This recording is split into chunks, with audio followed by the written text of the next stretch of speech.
자, 고성국 칼럼입니다. 제가 어제 윤석열 대통령이 추진한 4대 개혁 플러스 2에 대해서 설명을 좀 드렸습니다. 많은 분들이 아주 뜨거운 관심과 공감의 뜻을 보내오셨습니다. 우리 보수 자유파의 역사를 보면 한 300~400년의 이 자유파의 역사, 세계사적으로 볼 때요. 그 역사를 보면 딱 한마디로 이렇게 얘기할 수 있습니다. 스스로 개혁하지 않으면 혁명당한다. 보수주의의 사상 철학적 기반을 세운 에드먼드 버크가 바로 그것을 온몸으로 보여줬어요. 영국 스스로 자발적으로 보수 스스로 개혁하지 않으면 프랑스처럼 혁명당한다. 그러니까 프랑스처럼 혁명당하지 않으려면 우리 보수가 스스로 자기 개혁에 나서야 한다. 그게 개혁주의의 기본 논리입니다. 또 제가 이런 말씀도 여러 차례 드렸습니다. 개혁은 혁명보다 10배 이상 어렵다. 왜? 법과 제도를 지켜가면서 해야 되니까. 많은 분들이 제가 어제 칼럼에서 말씀드린 개혁에 대해서 공감하시면서 이런저런 의견들을 보내주셨습니다. 여러분들이 보내신 의견을 좀 요약 정리해서 말씀드리면 이렇습니다. 윤석열 정부가 추진하고 있는 이 4대 개혁은 사회 분야 개혁 아닙니까? 그런데 윤석열 정부가 사회 분야 개혁만 해온 것이 아니지 않습니까? 통일외교 안보 분야에 있어서의 개혁 또한 4대 분야, 사회 분야 4대 개혁 못지않게 중요합니다. 그런가 하면 윤석열 대통령이 가장 강조해 마지 않는 이 자유주의와 자유시장 경제라고 하는 이 대통령의 통치 철학이라는 관점에서 볼 때 경제 분야 개혁 또한 절대 경시해서는 안 될 중요한 개혁입니다. 이런 의견들도 많은 분들이 보내주셨습니다. 그러면서 외교안보 영역에 있어서는 한미동맹을 강화하고 핵 기반을 업그레이드하고 한미일 안보협력 체계를 구축하고 이를 기반으로 대한민국을 글로벌 중추국가로 발전시켜 나가고 인태 지역의 외교와 아프리카 외교 역량을 강화하는 등의 정말로 혁명적인 외교안보 개혁이 있었다는 것이고요.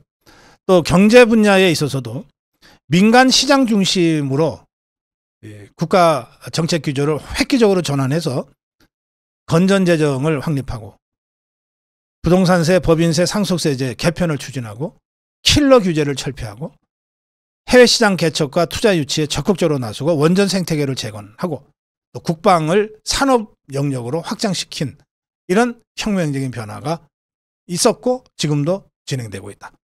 이런 의미에서의 경제 분야 개혁도 우리가 정확하게 이해할 필요가 있다. 또 교육개혁은 역대 최초로 유치원 보육원 유보 통합을 단행했고 늘봄학교와 중등 AI 디지털 교육 및 직업 기능 교육을 강화하고 대학과 초중 등을 연계하고 대학 교육의 학과벽을 허물어서 융합 연구를 강화하고 대학과 지역산업 연계를 강화하고 있다. 이것 또한 매우 중요한 개혁이다. 노동 분야에서는 노동법치주의를 확립하고 노동약자를 보호하고 노동시장 수요에 따른 노동공급의 유연화를 추진해 오고 있다. 이 유연화, 해고 유연화만 속도 조절을 하고 있을 뿐이지 근로 형태, 근로시간 유연화는 이미 진행되고 있다.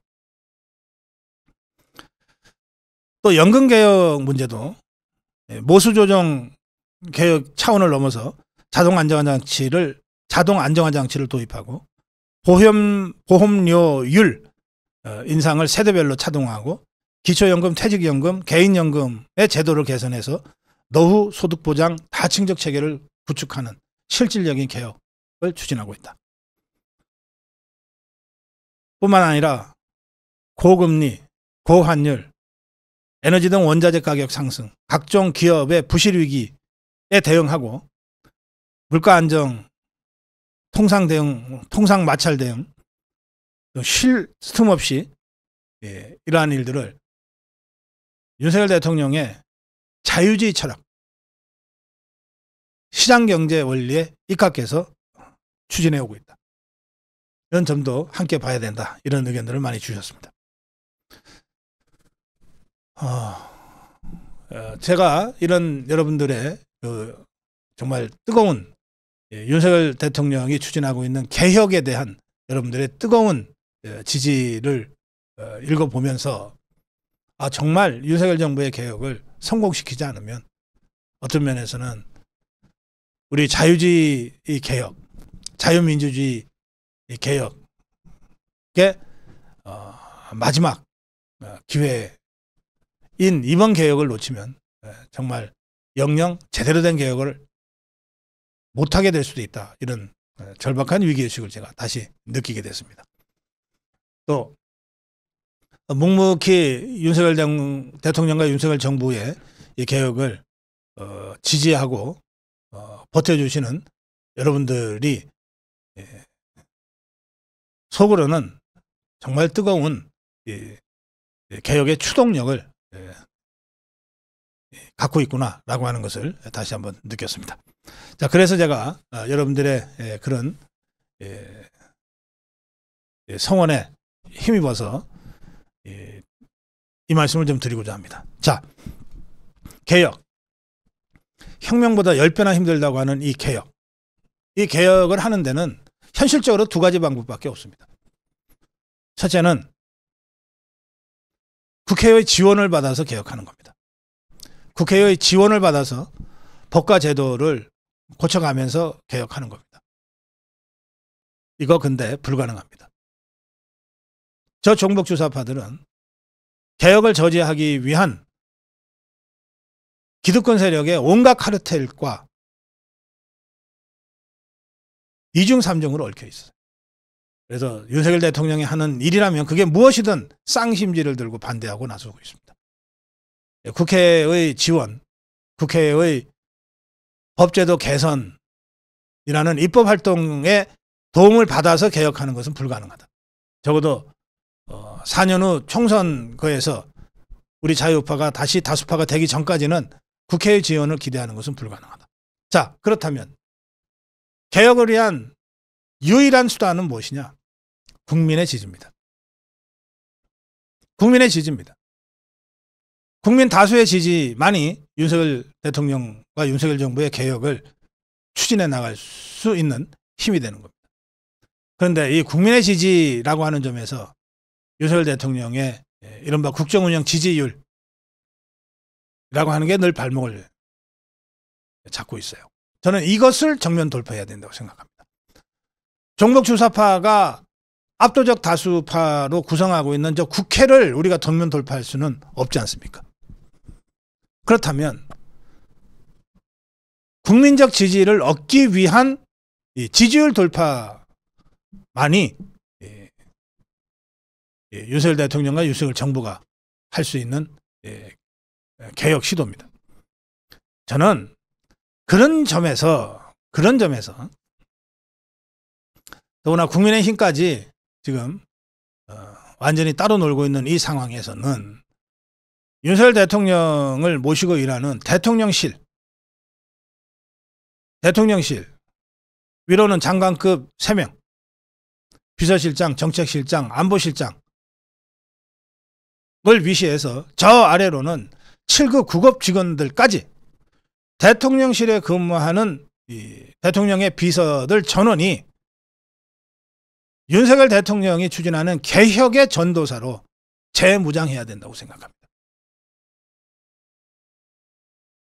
대통령실의 비서들조차 대통령이 추진하는 개혁이 뭔지도 모르겠고 이게 얼마나 필요한지도 모르겠다 하는 상황에서 당이 도와준다, 국회가 도와준다, 그걸 어떻게 기대할 수 있습니까? 지금 윤석열 대통령의 개혁을 성공시킬 수 있는 유일한 길은 국민들을 설득해서 국민들로 하여금 윤석열 대통령의 개혁을 지지하게 만드는 겁니다. 이걸 하기 위해서 대통령실의 모든 직원들이 윤석열 대통령의 개혁을 설명하고 왜 이것을 개혁해야 되는지를 설명하고 국민을 설득하고 민심을 청취하고 국민 눈높이에 맞지 않는 개혁의 디테일에 있어서 그때그때 신속하게 수정을 하고 보완을 하고 이렇게 개혁 전도사로 개혁의 선봉부대로 재무장해야 된다고 생각합니다. 이거 할 능력 없으면 그만둬야 됩니다. 특히 이 개혁의 선봉대 대통령실이 개혁의 선봉대로 재구성되고 재무장돼야 된다고 하는 말씀을 드리면서 핵심 파트가 세 군데 있다는 걸 말씀드립니다. 제가 조금 전에 전해드린 대로 개혁은 단순히 사회 분야만 있는 게 아닙니다. 외교안보에 있어서도 개혁이 필요하고 경제 시장 경제에 있어서도 개혁이 필요하고 사회 분야 개혁이 필요하고 문화에도 개혁이 필요하고 모든 영역에 있어서 개혁이 필요하기 때문에 대통령실의 안보실이든 정책실이든 개혁의 주체가 돼야 돼요. 그런데 이걸 국민들한테 설명하고 국민들의 지지를 조직하는 것은 안보실이나 정책실에서 직접 하기가 쉽지 않아요. 이걸 하기 위해서 있는 조직이 대통령 비서실 산하에 있는 대통령 비서실장 산하에 있는 정무수석실, 홍보수석실, 그리고 민정수석실입니다. 대통령실의 정무수석실은 이 윤석열 대통령의 개혁을 윤석열 대통령의 개혁을 기획하고 타임테이블을 짜는 역할을 해야 돼요. 그리고 윤석열 대통령의 개혁을 정무수석실이 기획하고 타임테이블을 짠다면 이걸 국민들한테 정확하게 알리고 국민적 동의를 이끌어내는 일을 홍보수석실이 해야 됩니다. 그러면 민정수석실은 뭐냐?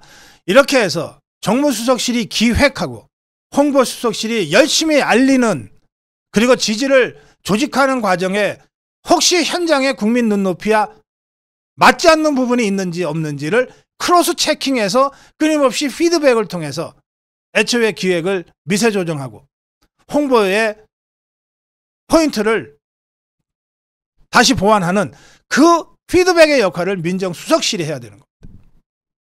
그거 하기 위해서 대통령실에서 정무수석실, 홍보수석실, 민정수석실을 따로따로 조직해서 운영하고 있는 거예요.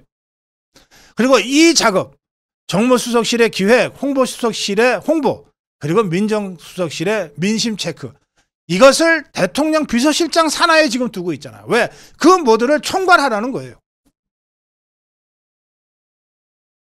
윤석열 대통령이 대한민국 개혁에 모든 것을 지금 걸고 있다면 대통령을 모시는 비서실이야말로 윤석열 대통령의 개혁의 선봉대가 돼야 됩니다.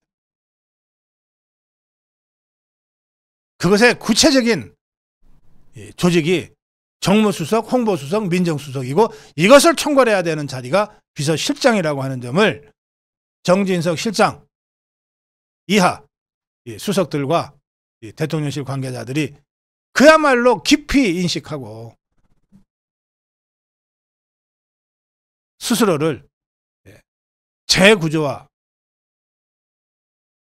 해야 된다고 저는 생각합니다. 네, 오늘 고성욱 칼럼, 대통령실 전체가 개혁 선봉대, 개혁 전도사가 돼야 한다. 네, 고성욱 칼럼이었습니다.